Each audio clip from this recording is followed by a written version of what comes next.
ezenjeze onyobioma narekele papa malite nogugu forever you will be narotuto papa blessed be your holy name you are worthy to be praised Imamaye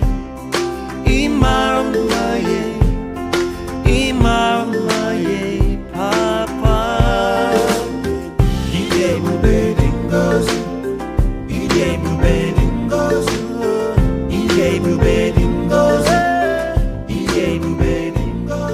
Happy Sunday, beloved brethren. Today is the 20th Sunday in ordinary time of the year. The gospel reading of today is taken from the gospel according to Matthew, chapter 15, from verse 21 to 28. Matthew presents us with an interesting episode of the encounter between Jesus and a Canaanite woman. The context of this episode is important to allow us understand the message that lies within it.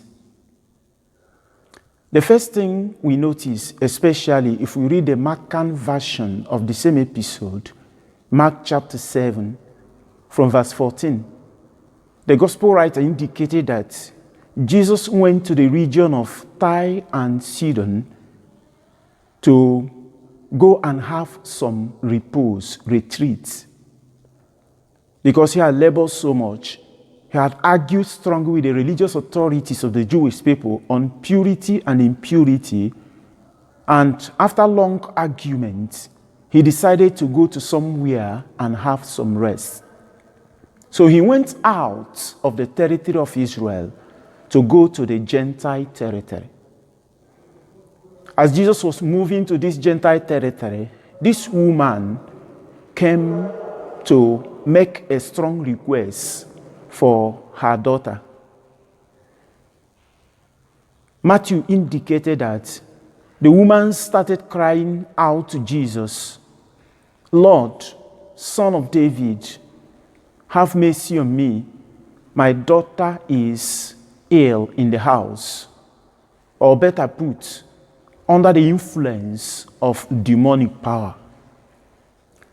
The Greek word used in the presentation of this little child's sickness indicates that the woman is not begging for simple exorcism, but he found the attitude of the little girl under the influence of demonic power. And so when Matthew says that the woman ran to Jesus and made this request, he had already allowed the reader to know that it was not the best time for Jesus Christ to listen to such requests. Number one, the person who is making the request is a Gentile, a pagan. For a Gentile woman to talk to a Jewish man would not have been expected. Number two, Jesus was tired. He wanted to go and have some repose. So he wanted to be in a place that he will not be so much recognized. Number three, this woman is pleading for her daughter in the house. These difficulties give us the impression that the woman already found herself in a difficult situation. She had obstacles to cross before getting what she needed from Jesus Christ. But before we get to how the faith of this woman grew, it is important to note, first of all, that this encounter between Jesus and the woman that ended up uplifting the woman's faith and granting her what she desired, the healing of her daughter, opened the door to other Gentile people across the Sea of Gennesaret. From the account of Matthew and Mark, we observe that immediately after this healing, Jesus had other healings and also even multiply bread as he did in the Jewish territory and fed 4,000 people. This encounter that brought openness to the Gentile world makes a very important input in the account of Matthew and other gospel writers. But we notice immediately that the emphasis on Jesus going across to the other side and having somebody who wanted to make a request as strong as to heal gives us also the idea that Jesus has every reason to reject the woman's request.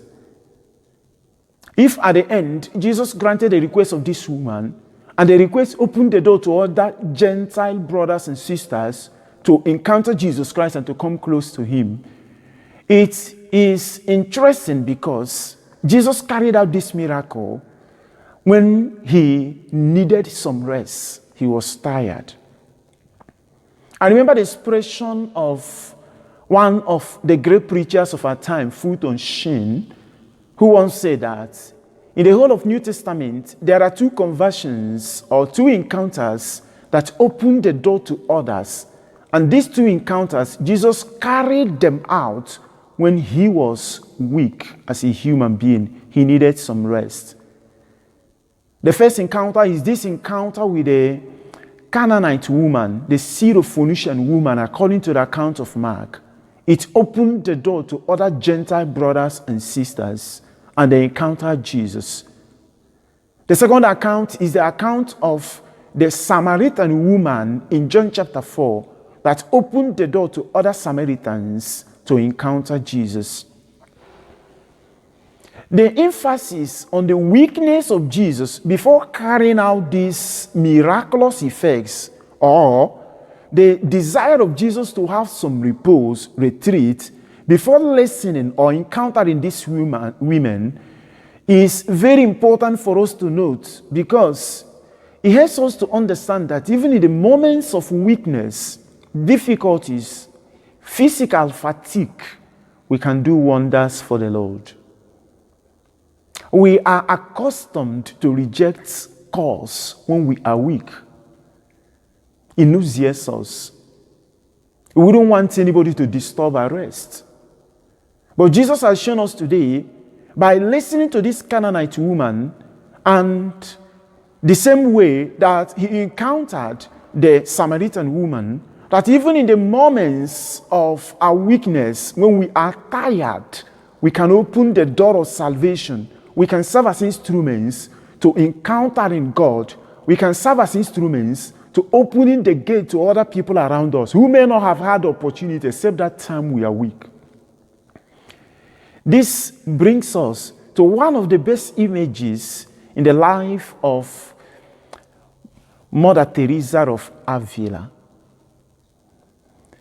Mother Teresa was known in her congregation as a very strong religious woman who led a congregation and, together with St. John of the Cross, brought reformation to the Carmelite order. When St. Teresa of Avila was becoming old, she was finding it difficult to come out even from her room to participate in the community activities. But every evening, she will struggle to go before her door to light a little candle. And people were telling her, why worry when we have other people who can do this? And why must you light a little candle with all the fatigue around you? Mother Teresa said, now that I am old and I cannot act as I used to do before now, the little I can do to light the steps of others can also be instrumental for the Lord to illumine their hearts and to bring joy to their souls. So even in the moments of difficulty, fatigue, weakness of old age, when Teresa of Avila was finding it difficult to come out of her room, she will struggle to light a candle before her door. The candle that will also indicate light that should be transferred to others illumine their steps, and illumine their hearts. Coming back to this episode, when this woman started calling on Jesus for mercy, the first attitude of Jesus towards this woman was not attractive. Jesus did not speak to her. This is the first time in the Gospel of Matthew, and in fact, the whole Gospel narratives, where we get a person in difficulty calling on Jesus Christ, and Jesus did not immediately give a response to him or her. When the woman persisted, the disciples asked Jesus to give her what she wanted so that they will have some rest. The reaction of the disciples was not because they loved the woman more than Jesus Christ, but because they needed to have peace of heart and mind. They needed some rest, just like Jesus Christ, who was also tired. And so Jesus told them, I was only sent for the house of Israel. And the woman came again, Lord, help me. This is the second time that the woman is using the word kurios in this account. So the first one was in verse 22, kurios, son of David, have mercy on me. The second one in verse 25, kurios, have mercy on me. And when Jesus tried to let the woman know that it is not good to give the food of the children to little dogs in the house, the woman said, but the little dogs can also eat the scraps that come down from the table. Jesus said, woman, your faith is great. Megalon pistis. Let it be done to you as you have requested. And the daughter was healed of her difficulties. We notice this progressive acknowledgement of Jesus Christ in the midst of difficulties as what marks the greatness of the faith of this woman. She first recognized him as Lord, Son of David, and then Lord. And finally, in verse 28, even with all the difficulties, when Jesus said, it is not good to give to dogs food for children, the woman said, Lord again. The fatigue of calling Jesus Lord in the midst of difficulties, unresolved problems, obstacles, uncertainties of what will be the result was actually what elevated the faith of this woman. So from this, we come to recognize what Jesus means by great faith. Just to notice that in the whole Gospel of Matthew, only 2 people had the qualification that their faiths were great. The first was the centurion, another pagan, who came to Jesus in Matthew chapter 8, especially verse 10, when the centurion told Jesus Christ, I'm not worthy for you to enter my house. I'm a man of authority myself. I give order to those under me, and they listen to me. So only say a word, and your servant will be healed. Jesus acknowledged the greatness of the faith of the centurion, because in the midst of difficulty, the centurion never doubted the power of the word of Jesus. In the midst of difficulty, the centurion never insisted that Jesus must enter his house to heal the servant. In the midst of difficulties, the centurion believed that even from a distance, the word of Jesus can bring healing to the sick servant. It is the same experience that we notice in the faith of the Canaanite woman. In the midst of difficulties and blockages, she was a Canaanite woman. She was a Gentile. She was a pagan. That was the first obstacle. And then she was coming close to somebody who needed some rest. The second obstacle. And the third was that Jesus said, it is not right to give the food of children to dogs. The third obstacle, but the woman was sure that Jesus has the power to heal the daughter. And from a distance also, just like the centurion. So the greatness of the faith being celebrated here is the greatness of confidence, faithfulness, the type of trust we have in Jesus Christ in the midst of difficulties. And that's what makes the faith of this woman and the centurion the faith that is described as megalon pistis, great faith. It's an invitation for all of us Christians never to give up when we have made the first step and it looks like our prayers are not answered.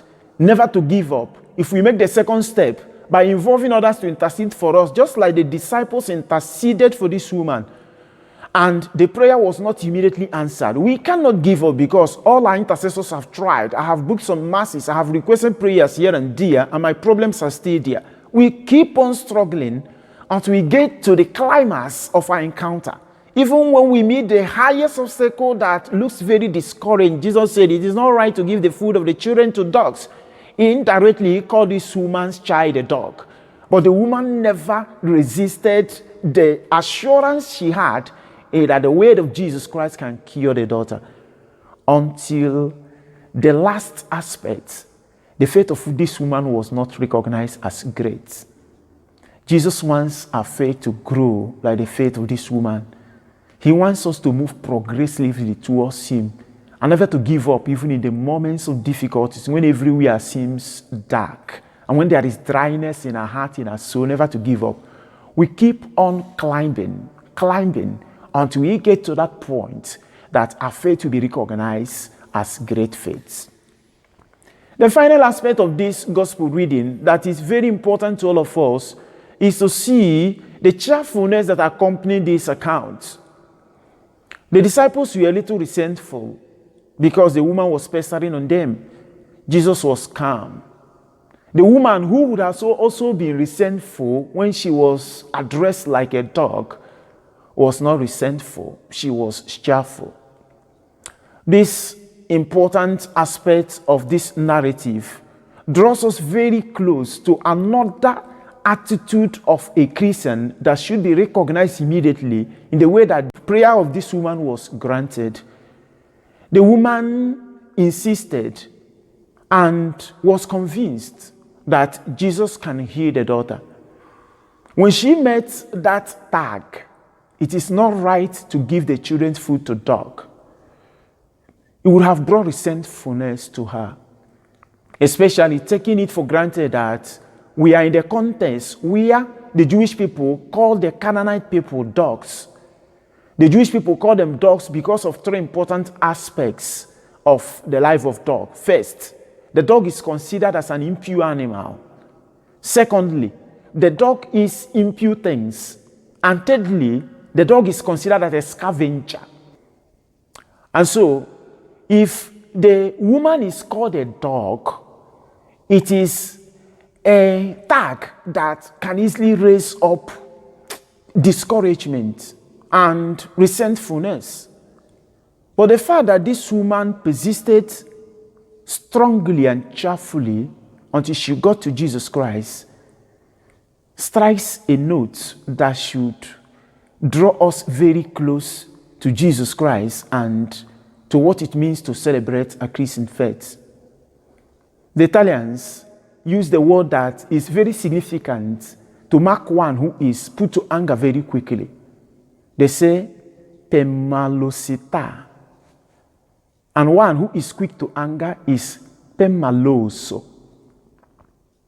That is to say, one who forgets everything immediately at the least provocation and who want to react. At the least provocation is irritated. Even something that may not be important to argue and to react, the person is not able to have it. This type of ill disposition in life can ruin a faith that is growing to be strong. That's the emphasis. Jesus brings to our notice today that even when we meet that tag that can provoke anger, resentment, irritation, we should struggle immediately to overgrow it, to overcome it. We should not be permaloso, but we should rise above whatever that can create unnecessary sentiment and irritation that can also block the growing faith. This is an aspect that this woman has shown us, and we must learn how also to live it out in our own time. At this point, beloved brothers and sisters, I wish all of you a beautiful celebration of the Word of God and the joyful announcement of the message of life, the various paths and areas of life we are living. Let the world know the reality and the truthfulness of the faith we celebrate, as well as the good and disposed attitude that should accompany it. Peace be with you.